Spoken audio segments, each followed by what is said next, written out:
Eu sou professor numa escola de pós-graduação e uma das coisas que a gente tem feito, um dos objetivos que a gente tem com essa pós-graduação é não só alcançar pastores com cursos de mestrado e até de doutorado, mas alcançar membros de igrejas que gostariam de ser fortalecidos na fé. Então, a propaganda que eu queria fazer hoje é muito simples, mas eu acho que é muito importante.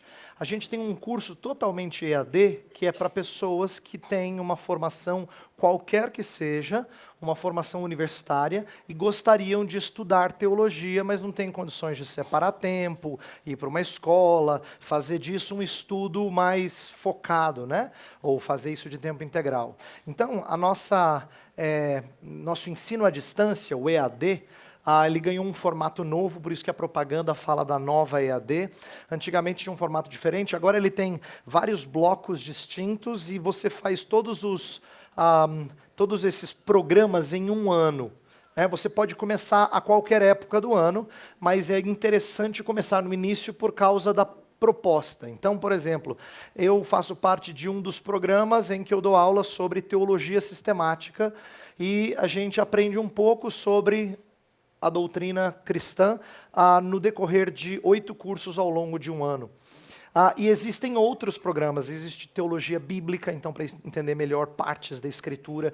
Existe um recém-lançado agora que vai começar sobre missões, então tem tudo a ver com o nosso tema essa semana. Então é muito legal você dar uma checada no site e procurar ver se te interessa. Eu gostaria de ver mais membros desejosos de estudar o que é possível estudar e se prepararem para equipar melhor os santos, tá? Então, essa propaganda não é só para captar alunos nesse sentido mercadológico da palavra, mas é porque hoje eu vou falar sobre a importância de nós treinarmos outros. Muita gente se sente incapaz de fazê-lo. Bem, existem ferramentas. E eu queria falar do EAD lá da nossa escola, do Centro de Pós-Graduação Andrew Jumper, para possibilitar você a ser melhor preparado, tá bom? É um curso acessível, é um curso que não demanda muito tempo de estudo, mas ele não é levinho, é levado a sério. Tem pastores fazendo esse curso EAD, mostrando que até eles querem reciclar e fortalecer na fé. Os cursos são bem montadinhos, eu acho que você aproveitaria, tá bom? O único pré-requisito é que você tenha curso universitário, porque nossa escola não é uma escola que oferece curso de bacharelado, ela é uma escola que oferece cursos de pós-graduação. Então, você não precisa ter teologia, qualquer curso universitário você está apto a fazer esse curso EAD, tá bom? Essa é a minha propaganda, momento plim-plim para os mais antigos. Os mais novos não sabem o que é isso. Agora vamos para a parte que interessa, não é? Vamos para o nosso estudo da Palavra de Deus. Vou pedir para você de novo abrir a sua Bíblia, nós vamos ler novamente o texto da Grande Comissão.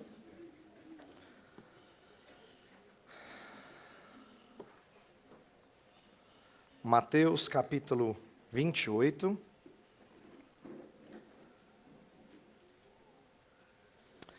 A partir do versículo 18 até o 20 diz assim: Jesus, aproximando-se, falou-lhes, dizendo: Toda autoridade me foi dada no céu e na terra. Ide, portanto, fazei discípulos de todas as nações, batizando-os em nome do Pai, do Filho e do Espírito Santo, ensinando-os a guardar todas as coisas que vos tenho ordenado. E eis que estou convosco todos os dias, até a consumação do século. Bem, na primeira parte do nosso estudo, nós falamos sobre a frase de Jesus no verso 18. Toda autoridade me foi dada no céu e na terra. Isso foi antes de ontem, não é? Ontem nós falamos sobre ide, portanto, fazer discípulos de todas as nações. E eu não consegui nem chegar na parte final e principal do estudo de ontem, mas eu sabia que não ia atrapalhar, porque hoje eu vou falar disso, que é o fazer discípulos. Tá? E como a gente faz discípulos. Mas eu falei da importância do id como sendo não o imperativo principal, mas uma representação de ir atrás do que está perdido.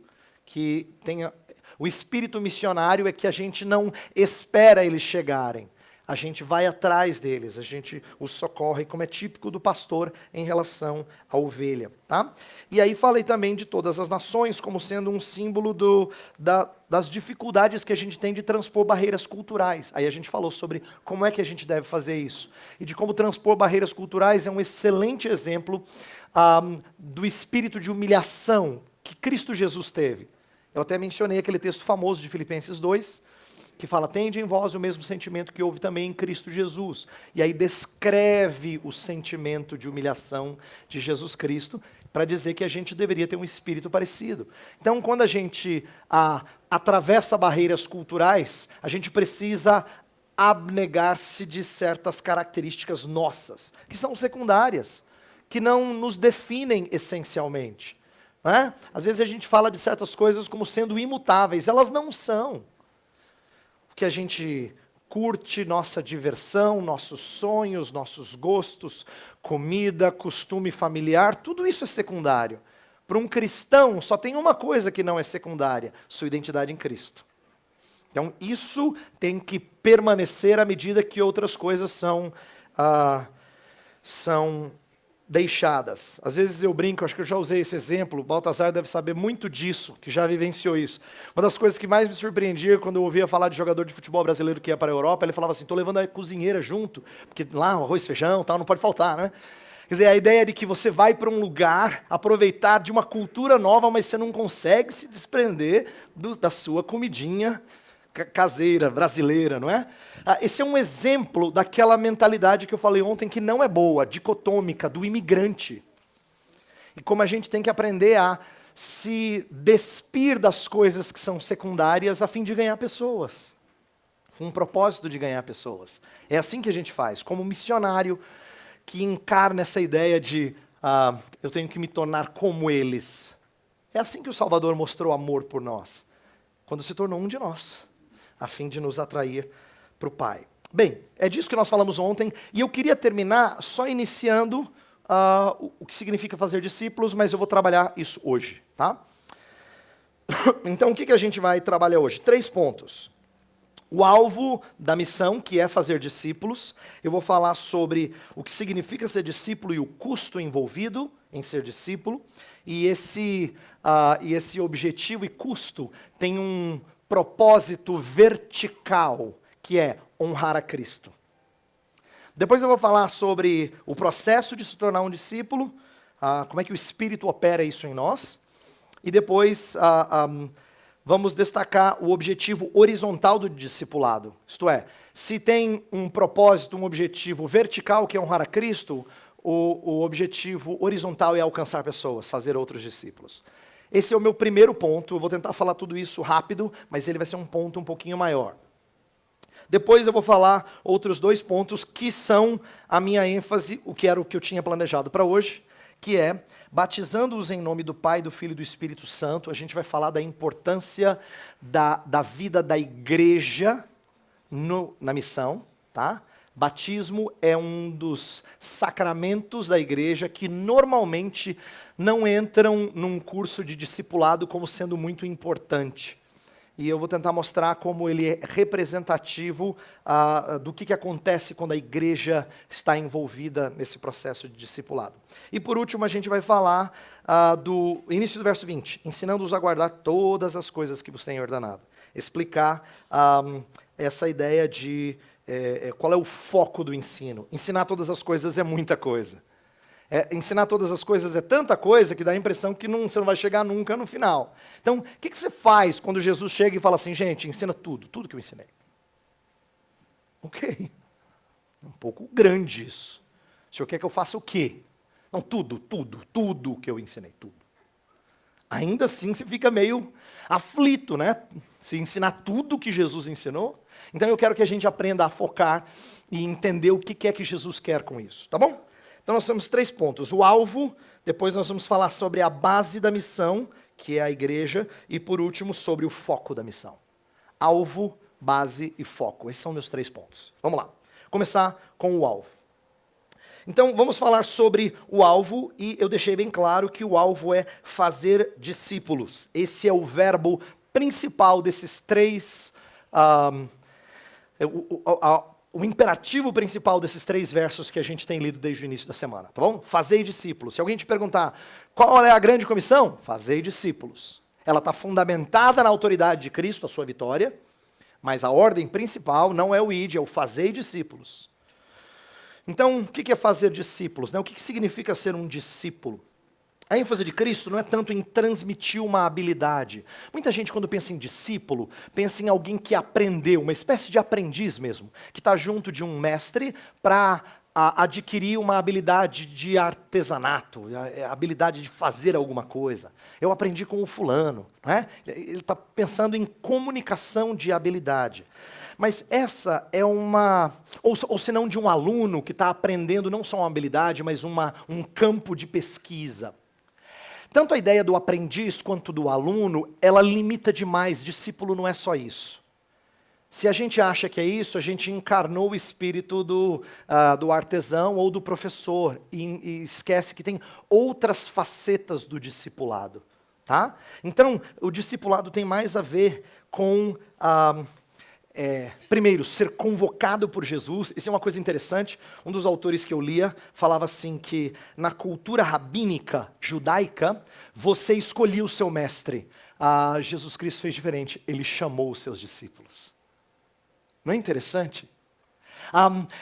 Na cultura acadêmica, aqueles de vocês que estão um pouquinho envolvidos, já estiverem envolvidos com vida universitária e tal, quando você vai fazer pós-graduação, o tchan é você achar o professor com quem você quer estudar.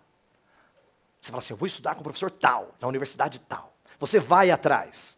No discipulado de Jesus Cristo não é assim, ele chama você. Você é feito discípulo dele.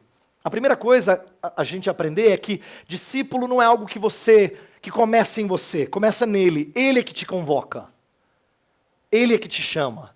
Aí você já é discípulo, agora você vai aprender junto do mestre. Então ele nunca começa com uma iniciativa sua, ele começa com uma iniciativa de Jesus. E a ilustração disso é que os apóstolos, que nós chamamos discípulos, e de fato eles são discípulos primeiro, para depois serem apóstolos enviados. Tá? Eles primeiro têm que ser seguidores, para depois serem enviados. Eles começam a seguir Jesus como? Convocação de Jesus. Aí Jesus vai lá e fala, venham, venham. Vem. E a Escritura vai usar uma palavra repetidas vezes para falar do início da vida cristã. Vocação. Vocação é uma palavra que a gente perdeu de vista, porque a gente está acostumado a falar dela como sendo emprego, profissão, senso de profissionalismo. Mas vocação tem a ver com ser convocado por alguém. Então não dá para falar de vocação sem falar de quem vocacionou. Quando você vê um descrente dizer assim, nossa, eu sou um médico, essa é a minha vocação, pergunta para ele, quem é que te chamou? Ele não pensa nisso. Porque, biblicamente, vocação tem a ver com ser chamado por alguém. Então, discípulo é, em primeiro lugar, alguém que foi chamado por Jesus Cristo. E, diferente também da tradição rabínica, ele nunca vai ser um dia mestre. Ele sempre vai ser discípulo. A gente não sobe de posto. A gente sempre fica debaixo do cabeça. Ninguém chega a CEO no corpo de Cristo. Você não chega lá. Você está sempre debaixo do cabeça que é Cristo. Então, existem algumas coisas diferentes do discipulado que são bastante humilhantes. Eu falei de algumas coisas humilhantes hoje. E eu não vou terminar de falar sobre isso. Existe uma humilhação porque ser discípulo de Cristo significa abandonar bastante coisa. Ontem eu falei de características secundárias, de coisas que a gente acha que nos definem, mas que, na verdade, não nos definem. Então, é importante que a gente se lembre que ser chamado para ser discípulo não é galgar passos para um dia a gente estar lá em cima. É para ser eternamente sujeito. Eternamente submisso. Por isso que é radical, sabe? O discipulado de Jesus Cristo é radical. E um dos textos que evidencia o radicalismo do discipulado cristão está em Lucas capítulo 14. Vou pedir para você abrir. Nosso palestrante aqui no PV da semana passada, o pastor Jonas Madureira, escreveu um livro chamado O Custo do Discipulado. E nesse livro, ele pega esse texto de Lucas 14 E ele fala de 3 coisas que estão envolvidas em se tornar um discípulo de Cristo. 3 coisas. Lucas 14, a partir do versículo 25. Olha só, eu vou ler só alguns versos, não vou ler tudo, tá? Por uma questão de tempo. Versículo 26, o pastor Jonas Madureira fala assim, o primeiro aspecto do custo de ser um discípulo é um certo tipo de amor radical. Veja verso 26. Se alguém vem a mim e não aborrece a seu pai, e mãe, e mulher, e filhos, e irmãos, e irmãs, e ainda a sua própria vida, não pode ser meu discípulo. A ideia aqui de não aborrece, não é que nós não devemos cuidar dos nossos familiares. Não aborrece pai, aborrece aqui é odiar, literalmente significa odiar. Aquele que não odeia, se você ler desse jeito, você vai ver que é um pouco estranho, né? Se alguém vem a mim e não odeia seu pai, a sua mãe, mulher e filhos, irmãos, irmãs, e ainda a sua própria vida, não pode ser meu discípulo. Tem que odiar todo mundo, inclusive eu. Não é exatamente um desprezo que não tem qualquer consideração. Do contrário, Jesus Cristo não ensinaria a gente a amar o próximo como a nós mesmos, porque ele sabe que é natural nós amarmos a nós mesmos, a cuidar de nós mesmos. Paulo também ensina isso quando ele fala do amor que Cristo tem pela igreja. Ele fala todo mundo cuida do seu próprio corpo, e ele fala que Cristo também cuidou do corpo dele, que é a igreja. Então, o amor próprio é assumido na Bíblia, ele nunca é ordenado, ele é assumido, ele sabe que é natural. Você é alguém que trata de si, que cuida de si. Até quando parece que você não está cuidando de si, você está chamando a atenção dos outros para prestarem mais atenção em você. Até aquela pessoa que fala assim, nossa, ele não se ama. Você viu, ele não cuida de si mesmo.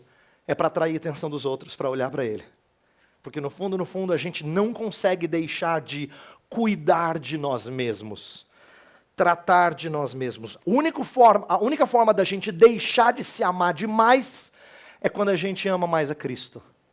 E aí a gente mortifica a nossa carne.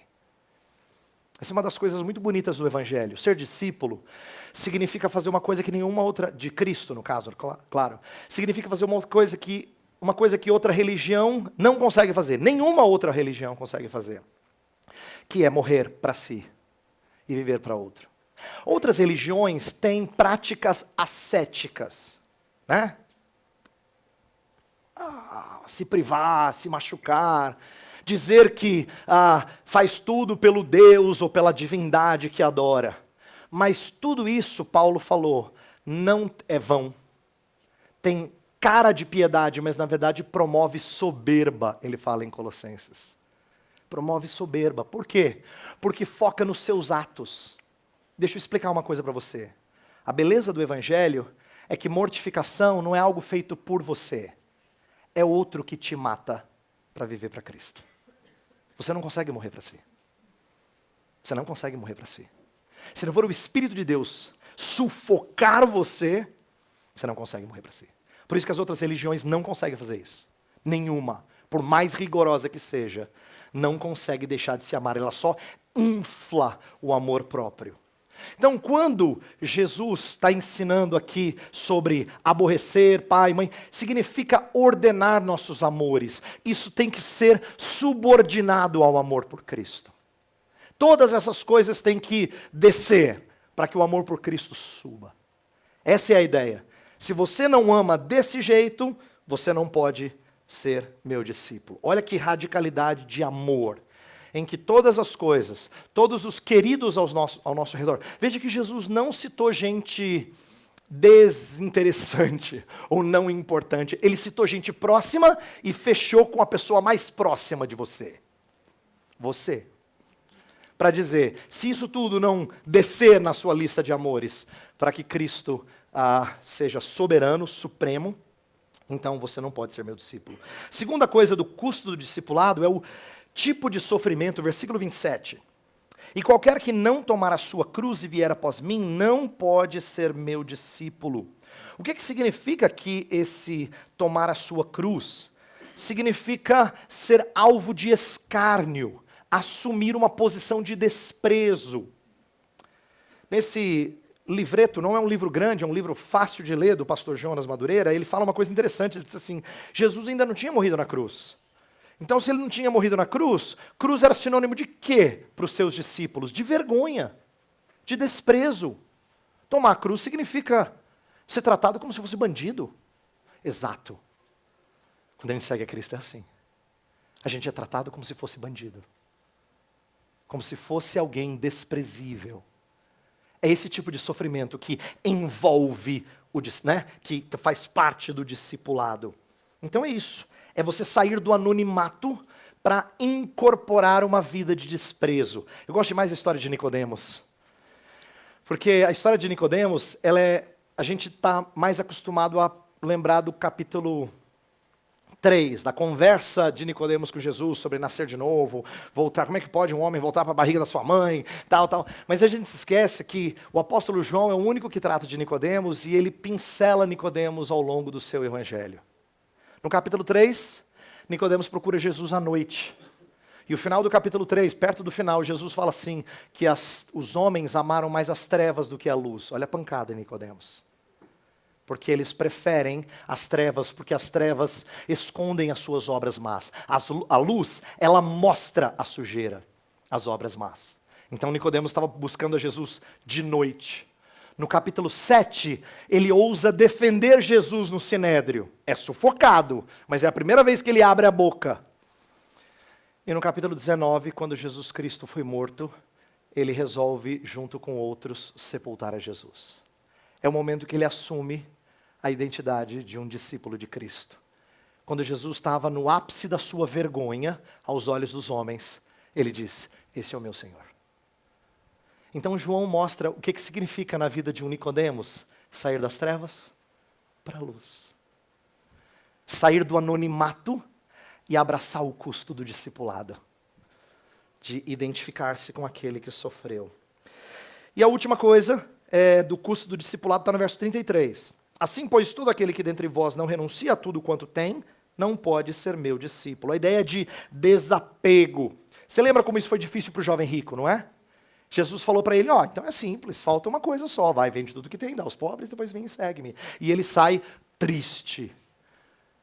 Aí você fala, puxa, a riqueza é difícil. Não é a riqueza que é o problema é o amor ao dinheiro. Essa é a raiz de todos os males. Paulo vai explicar isso. É o coração colocado lá, não houve desapego. E porque não houve desapego, então não dá para ser discípulo de Cristo. Agora, essas coisas todas são importantes para a gente entender que fazer discípulos significa ir contra a cultura predominante. Ir contra o que é visto como nobre. Ainda nesse livreto que eu falei do pastor Jonas, ele falou uma coisa muito legal. Ele fez uma análise recente da cultura contemporânea para dizer assim, o que as pessoas mais prezam hoje em dia? Autenticidade. Quando a gente está falando de identidade, o que é mais importante? Ser autêntico. Sou autêntico. E ele fala que, na verdade, o autêntico não é sincero. Porque o autêntico sempre imita alguém, só que ele não diz quem ele imita. Ele esconde as fontes. Porque no fundo, o que está acontecendo é que o autêntico, ele quer se identificar com algo que traz apreço de alguém. Talvez você diga assim, pastor, mas tem pessoas que parece que não ligam para nada. Eles não querem ser aprovados por ninguém. Não é verdade, a gente não sobrevive se a gente não tiver tribos. Se a gente não tiver uma tribo com a qual a gente se identifica. É por isso que o homem que parece que não zela pela família, ele vai para o bar. Porque lá ele pertence. Entendeu? É por isso que o jovem, que parece que não se dá com todo mundo, revoltado na escola, na família e tal, tem a turma dele. Tem os amigos dele. Porque a gente não consegue sobreviver sem que a gente se encaixe em alguma tribo. E isso faz com que a gente imite pessoas. Só que ser autêntico é dizer, não imito ninguém, não tenho receio do que ninguém pensa de mim. Mentira. Mentira. Então o pastor Jonas fala assim da beleza que é o cristianismo ensinar-nos o autossacrifício. É contracultural, eu sei disso. Mas veja só, a beleza de ser um cristão não é que os outros admirem por você ser quem você é. Hoje em dia é isso que as pessoas admiram. Dizer, puxa, eu admiro você pela pessoa que você é. Não deseje isso. Isso é péssimo. Que você seja admirado por quem você imita. Muito legal se alguém te admira. Eu te admiro porque você é um imitador de Cristo. Antes do que ser autêntico, eu faço questão de não ser original. Eu sou imitador do Senhor Jesus Cristo. Esse é o nosso alvo. Isso é ser discípulo. Agora, à medida que a gente fala sobre discipulado, é lógico que surge uma coisa importante, que eu falo do objetivo final, do alvo final de ser discípulo, que é produzir outros discípulos. Valentim mencionou aqui o desafio de você decorar 1 Tessalonicenses, e eu estava revisando aqui as minhas anotações, e 1 Tessalonicenses tem uma passagem linda sobre como a fé dos de Tessalônica tinha sido comunicada em regiões vizinhas. A ideia é, eu sou muito grato a Deus, porque vocês fazem outros discípulos, porque a fé de vocês tem gerado impacto na vida de outras pessoas. Porque o alvo final do discipulado é isso. Você não treina alguém para ele ficar bem treinado. Você treina alguém para ele treinar outros. Você equipa uma pessoa para que ela seja importante na vida de outros. E aqui que eu quero que você compreenda como vida cristã só vai de fato mostrar crescimento na sua vida quando você serve outros rumo ao alvo que é ser imitador de Cristo. Agora, que fique bem claro, o que eu estou dizendo não é que todo mundo tem que ser mestre da Bíblia. Não é isso. Nós temos nossos dons. Eu reconheço que alguns de vocês têm mais dificuldade do que outros para ensinar a Bíblia na sua riqueza. Mas não é isso que eu estou dizendo que é ordem divina. É que tudo que nós fazemos em prol de outros tem que ser para tornar essa pessoa discípula de Cristo. Nosso serviço, todo e qualquer serviço, tem que ser para tornar outros discípulos de Cristo. Agora, claro, isso não acontece assim da noite para o dia. Inclusive, quero ir contra a ideia muito comum de vários de vocês, de que discipulado é um curso que você faz 13 semanas, aí o cara terminou, ele é discípulo. Não funciona assim. Discipulado é mais parecido com paternidade. Tem processo, tem desenvolvimento, leva tempo, tá? É alguma coisa que é feito gradativamente. Você desenvolve coisas distintas num discípulo de Cristo. Você desenvolve caráter, você não ensina caráter em 13 semanas. Tá? Isso leva tempo. Você tem que martelar. Vocês que têm filhos ainda em fase de desenvolvimento, que ainda não se tornaram adultos, isso está muito vívido. Quantas vezes você já não repetiu um mesmo princípio? Não dá para contar, né? O mesmo princípio. Não estou falando de alguns, estou falando o mesmo. O que a mamãe já falou para você? O que o papai repete toda vez para você? Né? Porque discipulado não acontece em 13 semanas, gente. Discipulado é parecido com paternidade, é um processo longo. É um processo de ensinar caráter, é um processo de inculcar crenças. Eu sou o Senhor, teu Deus, né? Não há outro Deus além de mim. Aí Moisés ensina, tu inculcarás isso aos teus filhos. Inculcar as crenças, que Deus é o único Senhor. E isso é um processo também. Assim como competência, as habilidades para servir outros. Então 3 palavras com C, para ficar fácil de você guardar. Discipulado tem que focar em caráter, crença, competência. Tá? Tirei isso de um autor chamado Harry Reeder, que trabalha muito a ideia de revitalização de igrejas. E ele fala desses 3, desse tripé. Esse tripé é necessário. Agora, isso leva tempo. E aí, eu peguei uma ilustração muito legal do Michael Horton, aquele autor que eu mencionei no primeiro dia.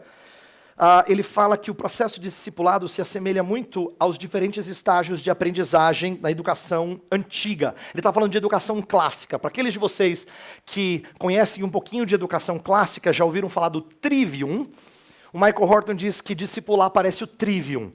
O que era o trivium? Eram 3 pilares da educação, no qual você formava a criança até ela ter ferramentas importantes para expressar a sua fé. Você começa com gramática. O que era gramática? Era saber as regras básicas do idioma, as regras básicas da comunicação. Então, primeiro era gramática. E no discipulado é assim, é você conhecer textos, doutrinas básicas. Isso é a gramática. O que a gente crê? Isso aqui é o básico. Mas isso é só o início. Depois da gramática, você ensinava a criança, às vezes já um pouquinho mais madura, a fase da lógica. Você não ensina lógica para uma criança de 4. Ela tem um pouco, mas o processo de aprendizagem cabe numa fase posterior da sua educação. Tanto é que uma das coisas que torna mais difícil a gente educar adolescentes é porque eles chegam na fase em que eles usam muito de lógica. Eles estão nessa fase. E a gente não suporta, a gente fala, ai, que gostoso quando eu tinha 2. Porque você controlava melhor. Agora ele arrazoa. Agora ele raciocina. Ele fala, mas por quê? Se você antes disse que podia isso, aqui. Eu tenho vontade de pegar no pescoço, né? Mas é lógica. E lógica faz parte do processo de aprendizagem. Tá? Lógica é como as coisas se relacionam. No discipulado, seria a interligação entre as diferentes partes da nossa fé e vida cristã. Sabe por quê, meu filho? Porque Deus ensina assim, assim, assim. Se Ele ensina assim, assim, assim, isso tem essa implicação para a sua vida. Então, tem sentido. E por último, quando o menino já tinha as regras básicas, gramática, já sabia fazer raciocínios lógicos, ele aprendia retórica. Retórica é aprender a discursar sobre essas coisas, de tal forma que elas nos pareçam belas aos ouvidos. E no caso do discipulado, isso seria semelhante a explicar e defender a fé com maturidade e com naturalidade. Olha que bacana se a gente pensasse em discipulado assim, e em todas as áreas, tá? Pensa assim, ó, estou treinando as minhas crianças para serem discípulos de Cristo. Como seria bom se a gente pensasse mais nisso? Isto é, se a gente pensasse mais na educação dos meus filhos, se ele vai passar na federal, se ele não vai passar na federal, é secundário. Tá? É secundário. Mas ele precisa ser discípulo de Cristo. Esse é o meu objetivo. Então, se é o meu objetivo, tudo que eu invisto nele tem que ser com esse alvo. E se tem que ser com esse alvo, eu tenho que entender que tem estágios, tem fase. Ele precisa aprender regras básicas, ele precisa relacionar a sua fé com vida cristã, e por último, ele tem que saber externar isso a outros. Gramática, lógica, retórica. Então, isso é uma ilustração tirada da educação antiga, chamada educação clássica, para você entender que no discipulado isso é um processo. É um processo, e você tem que ter paciência com isso. Quando a gente fala assim, quantas vezes já te disse, aqui a paciência já foi embora faz um tempão. Né? Mas não só gerenciar pessoas, cuidar de pessoas, nutrir pessoas para o crescimento, leva tempo. E eu quero falar uma última coisa antes de passar para o segundo ponto. Eu falei que esse ponto era maior, os outros dois eu vou falar mais rápido. Eu queria que a gente pensasse na importância da igreja tendo esse alvo como o principal. Por quê? Porque vocês são de igrejas diferentes. E alguns de vocês muito envolvidos, e isso me alegra. No entanto, a gente, às vezes, e eu já disse isso, às vezes a gente acha que piedade é sinônimo de bastante envolvimento. Só que nós, nas nossas igrejas, às vezes, não pensamos em como treinamentos, programações, departamentos da igreja deveriam todas ter como objetivo fazer discípulos de Cristo. O que eu quero dizer é, se o nosso objetivo é esse, se a gente mantém isso em mente, várias coisas que a gente faz na igreja tinham que ser descartadas. Porque não tem esse objetivo primeiro. Não é que é errado a gente se juntar para fazer coisa divertida. Não tem nada de errado com isso. Mas não é o objetivo da igreja. O objetivo da igreja é fazer discípulo. Se é fazer discípulo, as programações, os treinamentos, os departamentos têm que ser focados no fazer discípulos. Esse é o nosso objetivo, essa é a nossa missão. Se é a nossa missão, igreja tem que estar ali para fazer discípulos. Tá? Já que eu toquei em igreja, vamos entrar no segundo ponto. Qual é a base da nossa missão? Eu quero falar sobre a importância de nós fazermos missão através da igreja instituída. Através da igreja como instituição. Tá? Por quê? Alguns de nós que amam missões, e graças a Deus por isso, amam evangelização, às vezes gostam de fazer carreira solo. mas isso não é recomendável na Igreja de Cristo. É bom que a gente entenda que a gente faz parte de um corpo. E se o objetivo é trazer pessoas para fazerem parte do corpo, se você não aprende a necessidade do corpo visível fazer parte dessa missão, você ainda não entendeu sobre missões. Tá? Evangelização não é aquela paixão no seu coração que você vai fazer, quero os irmãos da sua igreja se envolvam ou não, fazer a minha parte, vou trazer todo mundo para Jesus. Carreira solo, né? Não, a gente precisa entender a importância que Jesus Cristo dá, e os apóstolos vão ensinar isso, do nosso ajuntamento, do estar juntos e de, através do coletivo, haver missões. Tá?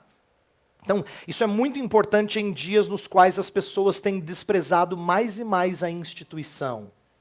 Eu não estou falando, eu imagino que a grande maioria de vocês pertence a uma igreja, frequenta, não estou dizendo que você não se importa, mas nosso tempo tem crescido a aversão ou o desprezo, a falta de honra para com a instituição. Vou dar um exemplo.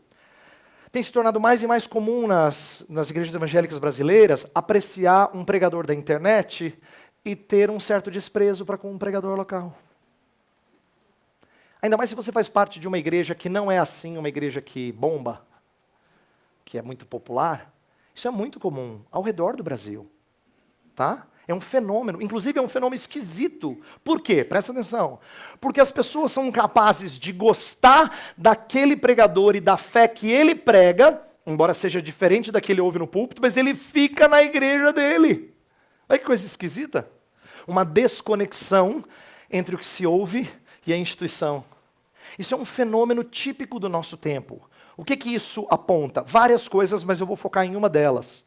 Um certo desprezo pela instituição. Muita gente já não acredita que ela é capaz de fazer as coisas. Trabalho bom mesmo é o para-eclesiástico. Muita gente pensa assim.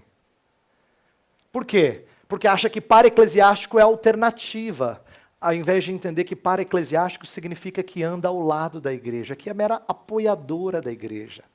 É um trabalho, é um braço que só quer servir, porque o foco principal é fazer missões através da igreja. Essa é a base do trabalho missionário. Inclusive, há dois verbos aqui, dois particípios que eu falei que são traduzidos como verbos no gerúndio em português, não é? Que apontam para isso. Batizando-os em nome do Pai, do Filho e do Espírito Santo e ensinando-os a guardar todas as coisas que eu vos tenho dito. Olha só, rito de iniciação e a continuidade, a sequência do discipulado. O começo e a continuidade. Isso aqui é uma representação singela, mas importante, da igreja, tá? Da importância da igreja. Então eu quero reforçar isso e falar uma coisinha de batismo e sobre vida da igreja, para então ir para a última parte, que é o ensinando todas as coisas. Mas vamos focar nisso aqui, porque essa é uma das partes mais, ao meu ver, mais novas e diferentes do que a gente está acostumado. Para a maioria de vocês, de nós, e eu me incluo nisso, para a maioria de nós, batismo tem a ver com o nosso compromisso com Jesus. Está preparado para ser batizado? Jesus na veia? Então vamos lá. Está pronto? Está pronto? Está pronto? Tem certeza da sua salvação? Se você morresse agora, você iria para o céu e tal. É ênfase no meu compromisso com Jesus Cristo. Então está pronto para o batismo? Vamos lá. Quando, na verdade, nós perdemos de vista que batismo, na teologia protestante, é meio de graça. Não é o que eu faço para mostrar para Jesus que eu amo. É o que Ele faz para me inserir na comunidade dEle. A gente inverteu o sentido de batismo. A gente acha que batismo tem a ver com dizer para Jesus assim, ó, tô pronto, hein? Posso te seguir agora. Não é isso. Batismo na teologia protestante sempre foi um meio de graça, um caminho pelo qual Deus lava você, seu sujo, e coloca você na comunidade dos santos, dos puros. O batismo é isso. É Deus dizendo para você que Ele te insere no corpo. Não é você dizendo quão comprometido você é. Até porque muitos que já foram batizados naufragam nesse compromisso de tempo em tempo. Não é? naufragam nesse compromisso. Então, é importante que a gente resgate essa ideia de graça comunicada pelo Deus triuno. Por isso que Jesus Cristo fala, batizando-os em nome do Pai, do Filho e do Espírito Santo. Por que mencionar a fórmula batismal? Porque quem insere no corpo é o Deus triuno. Não tem a ver com o meu compromisso, tem a ver com Ele me inserir. Obra do Pai, obra do Filho, obra do Espírito. Feito na eternidade, feito na história da humanidade, feito na minha vida pessoal. É Ele que me insere na comunidade. É Ele que me inclui no corpo. Por isso a gente tem que resgatar isso.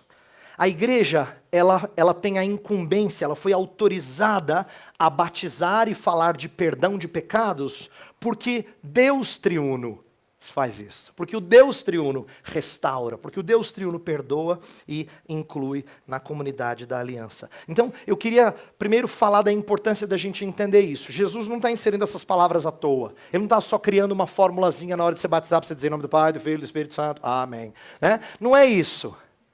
Ele está dizendo que quem faz isso, quem te limpa e te traz de ser servo de Satanás para ser discípulo de Cristo, é o Deus triuno. Isso é lindo. Então, batismo, da próxima vez que você presenciar batismo na sua igreja, não pense que batismo tem a ver com o seu compromisso. Embora isso seja um pré-requisito e colocado como importante em muitos contextos, nós não vamos falar mais sobre isso. O que eu quero que você entenda é, existe um esquecimento de que batismo é um meio de graça. É Deus inserindo na sua comunidade. É Deus dizendo que vai tratá-lo com graça. Bem, sobre igreja, algumas palavras que eu quero tirar desse livro aqui. Ó. Eu falei com a Giga que eu ia recomendar e ela falou que ia procurar depois para ver se tem. E ela já está dizendo assim, não tem. A Treliça e a Videira é um livro muito interessante que a editora Fiel lançou. Você pode procurar depois. Chama A Treliça e a Videira. Tá?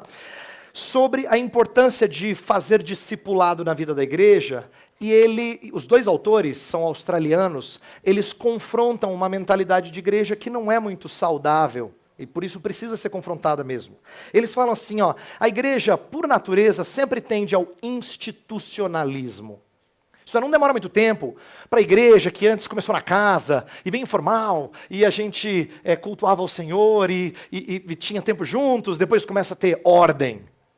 E ter ordem não é errado, mas quando ordem é predominante sobre o organismo, então a treliça tomou o lugar da videira. A ilustração que dá título ao livro é de que a videira é uma planta que precisa da treliça para se sustentar e para frutificar. A videira é uma trepadeira, ela precisa daquela estrutura para ela ficar ali, né, sustentada e ter aqueles cachos bonitos. Então ela precisa da treliça. Mas a treliça não pode existir sem a videira. Ela só dá sustentação. Na verdade, ilustração boa é quando a videira é tão frutífera que ela quase esconde totalmente a treliça. Você quase não enxerga a treliça. De tanto fruto que ela dá, de tanto que ela expande na sua vivacidade. Então, esses autores falam sobre como estrutura é necessária, mas como o nosso alvo é trabalhar para o crescimento da videira, não da treliça. Às vezes a gente é tão focado em criar novos departamentos, novos projetos, novas organizações, que a gente foca em estrutura, o que não é errado, mas mais nas dificuldades da estrutura do que em cuidar de pessoas. Tá? Então deixa eu dar sugestões do que eles falam de uma mudança de mentalidade. E eu só estou dando parte do livro aqui para fomentar o seu interesse em lê-lo. Olha o que os autores dizem. Eles dizem assim, a gente tem que ter uma mudança de mentalidade sobre o que é ministério. O que a igreja tem que fazer? Se ela é a base da nossa missão, então que tipo de mudança de mentalidade tem que acontecer? Eu vou dar 4 ilustrações. Primeiro, tem que mudar a mentalidade do realizar programas e eventos para o edificar pessoas. Presta atenção em como a gente facilmente foca no realizar programas e eventos. Quando uma igreja não vai bem, quando uma igreja sente que está patinando, que não cresce numericamente, via de regra, ela pensa em o que ela tem que fazer para a coisa, né, dar aquela guinada, para dar aquela decolada. Vamos fazer uma conferência, pronto. a cabeça da gente funciona assim. Normalmente a gente pensa em eventos, a gente pensa em programas. Não, já sei, a gente vai começar grupos pequenos, a gente vai dividir assim, pá, pá. E veja, essas coisas não estão erradas. Só que a gente pensa principalmente em estruturas antes do que em pessoas. Tanto é que tem pessoas que são capazes de pensar em plantação de igreja como comprar um local, construir um salão, botar um pastor e falar, agora enche. Ele pensa em estrutura primeiro, antes do que em pessoa. Você está de brincadeira comigo. É verdade, tem pastor que planta igreja assim. Quando, na verdade, as estruturas deviam vir porque a planta não para de crescer. Entendeu? Quando tem gente a dar com rodo, você fala assim, nossa, agora a gente tem que pensar em estrutura aí. Não dá mais. Aí você constrói uma estruturazinha, treliçazinha. Aí ela cresce demais. Agora vamos aumentar a treliçazinha. A gente tinha que pensar assim, porque o objetivo da igreja é cuidar da planta, do organismo. Então a primeira mudança de mentalidade é do realizar programas e eventos para edificar pessoas. A gente cuida de gente. Se não tem estrutura, se não é bonito, se o prédio não está aquelas coisas, isso é secundário. Não é que não é importante, é secundário. A gente cuida de pessoas. Segunda mudança de mentalidade é do preencher lacunas para o treinar obreiros. Isto é, mudar de preocupar em preencher lacuna para o treinar obreiro. Se você é de igrejas que tem assim organizações específicas, não é? Pode ser um grupo de mulheres, um grupo de homens, um grupo de casais, um trabalho X, Y, Z e tal. Você sempre está preocupado em quem é que vai liderar, não é? E em alguns casos é um parto conseguir quem tope. Um parto. Né? No final do ano, assim, vai mudar a diretoria. Mas, nossa, mas uma disputa para fugir. Mas uma briga, assim, né, homérica. É difícil conseguir gente, não é? Por quê? A gente está focado em preencher lacuna. O nosso foco principal é... Tanto é que a gente comete um erro. Digamos que a sua igreja, bem estruturadinha, eu vou falar agora da sua igreja, que aparentemente está... Né? Boa pra caramba. Tem lá os departamentos, tem que cuida disso, tem que cuida daquilo. Aí chega uma pessoa nova e fala assim, então, pastor, uma benção a sua igreja, gostei demais, acho que vou ficar por aqui. Olha, eu estou à disposição, se eu puder servir. Fala, claro, vou pensar em alguma coisa. Aí você começa a pensar na estrutura. E se está tudo preenchido, quando abrir a vaga, você abre. Você chama a pessoa, senão você não encaixa. Por quê? A gente está pensando em preencher lacuna, antes do que em treinar obreiros. Presta atenção. Se o objetivo, se o alvo da igreja é fazer discípulos, sempre tem trabalho, nunca as lacunas estão preenchidas. Porque treinar gente. E gente sempre está em necessidade. Sempre tem gente para ser treinada. Sempre tem gente para... mas eu não sei fazer isso, pastor. Ok, então agora você vai entrar num grupo de treinamento para depois você cuidar de pessoas. Se a gente pensasse assim, nunca faltava trabalho. Todo mundo estava envolvido. Mas a gente pensa em estruturas primeiro. E eu repito, eu não estou maculando estrutura para você achar que ela não pode existir. Estou dizendo que ela é subordinada ao crescimento do organismo. Terceira mudança de mentalidade. Do engajar-se em administração para o engajar-se em ministério. Frequentemente a gente está preocupado em se envolver em coisas, em funcionamento. Quem é que cuida do departamento X? Quem é que cuida daquilo? Quem é que cuida daquilo? Você está fazendo administração, o pastor virou CEO, né? Ele é o businessman, ele é o cara que... Quando, na verdade, o nosso único objetivo é servir pessoas. É mostrar nosso amor por elas, servindo-as. Dentro de estrutura, fora de estrutura, mas servi-las. E esse é um bom princípio para a gente, por exemplo, confrontar pessoas que acham que não são valorizadas porque não conseguiram cargo na igreja. Não é? Mas quem disse que ela não pode servir? Claro que ela pode servir. Mas ela não conseguiu o cargo, ela acha que você não se importa com ela. Porque ela está pensando em estrutura. Ela não pensa em ministério. Ela está pensando em administração. Quarta e última, mudança de mentalidade. Do buscar o crescimento da igreja para o desejar o crescimento do evangelho. Esses autores dizem assim, que você não tem que focar em quantas pessoas tem na igreja, mas quanto o evangelho tem crescido na vida das pessoas. Como o evangelho tem brotado na vida delas e frutificado na vida delas. Por quê? Porque se frutificar na vida delas, certamente vai respingar em outros e o crescimento numérico vai acontecer. Mas se você falar para mim assim, trabalho de mocidade lá na igreja está uma bênção, pastor. 110 jovens no último sábado. Você não está dizendo muita coisa. Porque se esses 110 jovens não são firmes na fé, não tem crescimento do evangelho. Você tem número. Tá? Você tem número. Teatro faz isso também. Entendeu? Agora, quão fortes na fé, quanto eles estão crescendo no Evangelho. Aí sim está havendo crescimento na igreja. Aí está havendo crescimento na igreja. Então é uma mudança de mentalidade. Perceba que quando essas coisas mudam, a missão da igreja é feita. Mas se a igreja não muda a sua mentalidade, é difícil mesmo. Eu estou falando aqui para vento.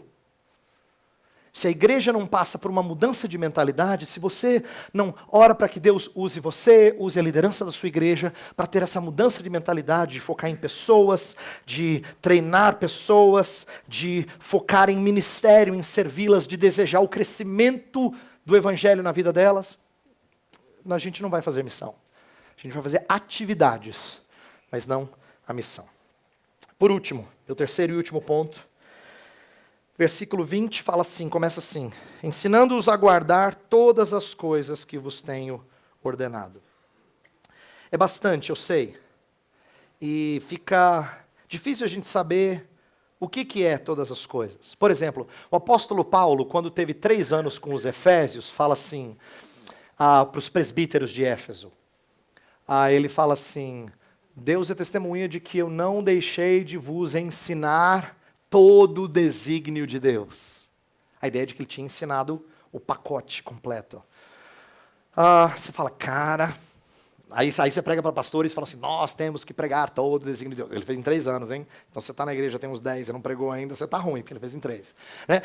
É assim, parece humilhante, não é? Jesus fala ensinar todas as coisas, Paulo fala sobre todo o desígnio de Deus, e a gente parece um Zé Ninguém que nunca consegue.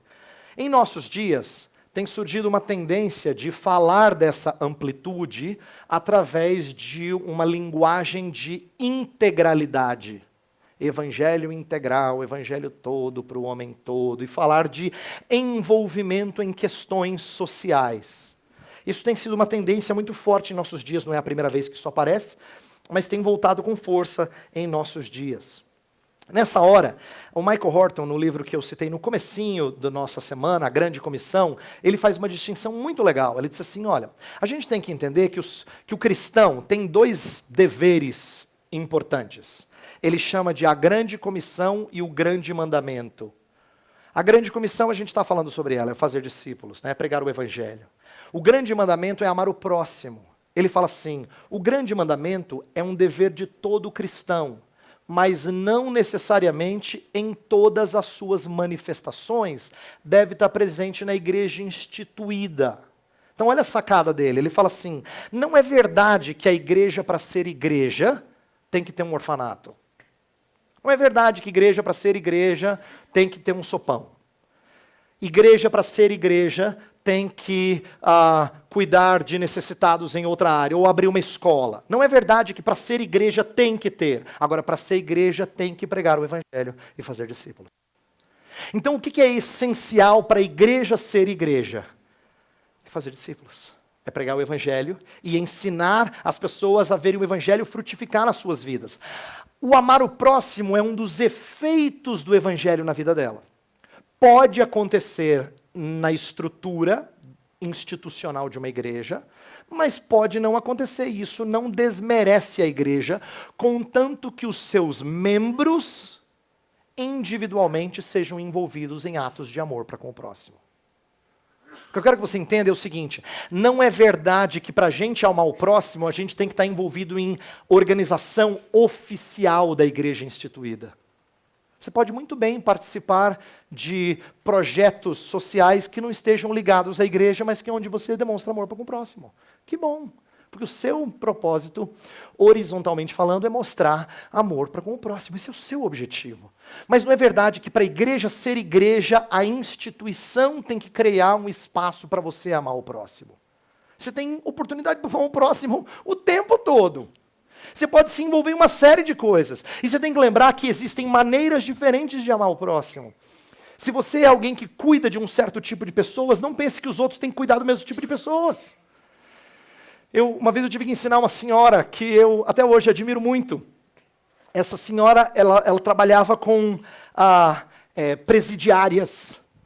E ela amava esse trabalho, mas é um trabalho difícil, é lidar com gente complicada.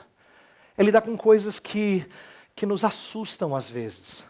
E ela falava comigo direto, pastor, fala com as mulheres da igreja para elas se envolverem nesse trabalho. E eu tentava, e algumas iam, aí eu falava, algumas iam, e depois deixava de ir. E ela lá, não deixava esse trabalho, ela amava esse trabalho. Aí um dia eu tive que chegar para ela e falar assim, minha irmã, esse é o seu jeito de amar o próximo, mas não exija que os outros amem do mesmo jeito que você ama. Exija que eles amem, que eles sirvam, mas nossos serviços são diferentes. Todos eles têm que envolver amor ao próximo. Mas nossos serviços são diferentes.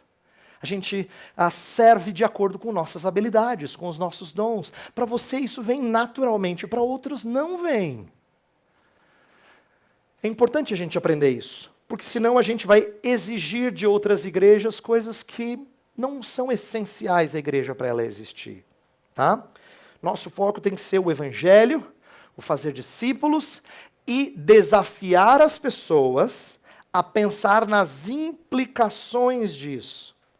Então alguém pode chegar para você e falar assim, pastor, suas mensagens têm feito muito bem ao meu coração. Tenho agradecido a Deus, porque Deus está falando comigo. E eu estou pensando nisso aqui, o que você acha? Aí você vai conversar com ele. Não significa necessariamente que tem que ser um projeto da igreja. Pode ser, mas não tem que ser. E a razão de eu falar que não tem que ser, é porque senão a gente sente assim, nossa, nossa igreja tem falhado. Não, se a sua igreja tem feito discípulos, ela não tem falhado. Tá? Se ela tem feito discípulos. Agora, se ela não faz discípulo, tem falhado. Ela tem que fazer discípulos. Ela tem que treinar pessoas no caminho de Jesus Cristo. E ensiná-los a servir uns aos outros e amar o próximo. De maneiras distintas. E muitas vezes fora da organização. Estou falando e estou batendo nessa tecla porque nós somos um povo muito ligado a servir só quando a igreja está por trás oficialmente. Nós somos muito ligados nisso. A gente pensa com a cabeça assim.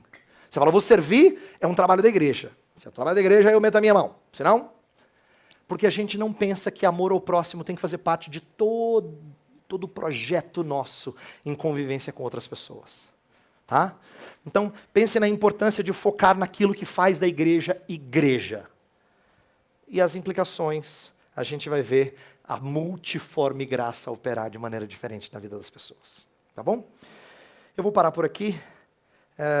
Eu imagino que essas coisas podem gerar perguntas e eu quero pedir um favor a vocês. Amanhã a gente tem nosso tempo de frente com o Weber, de perguntas. É amanhã, né, Marcos?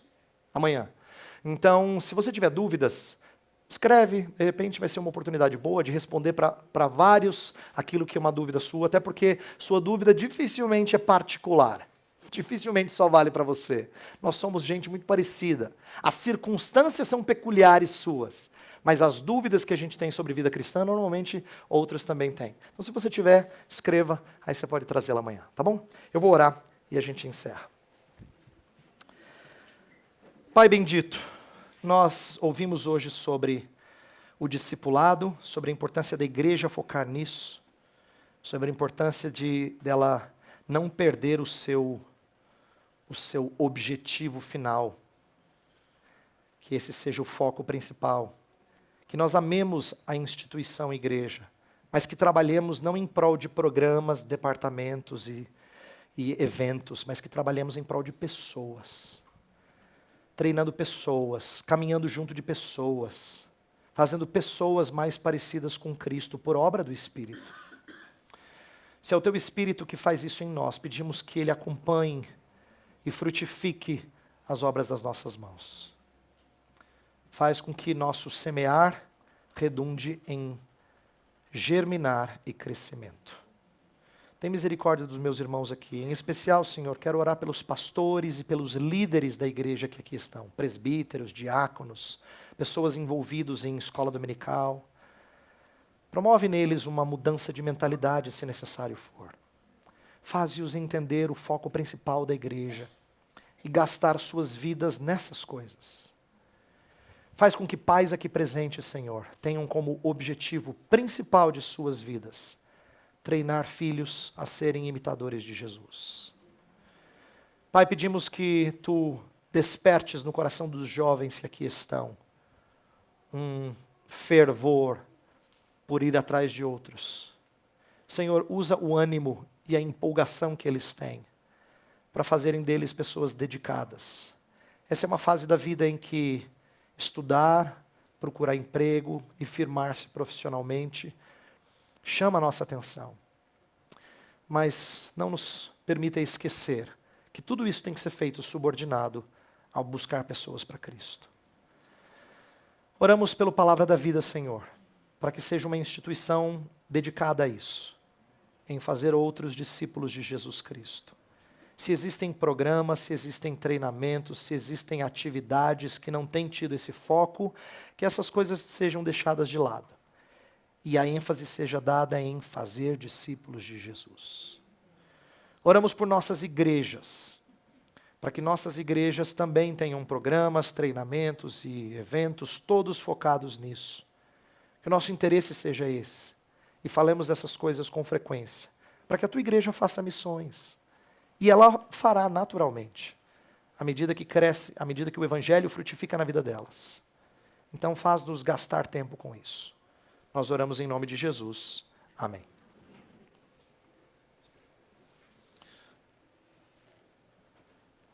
Peraí, cara.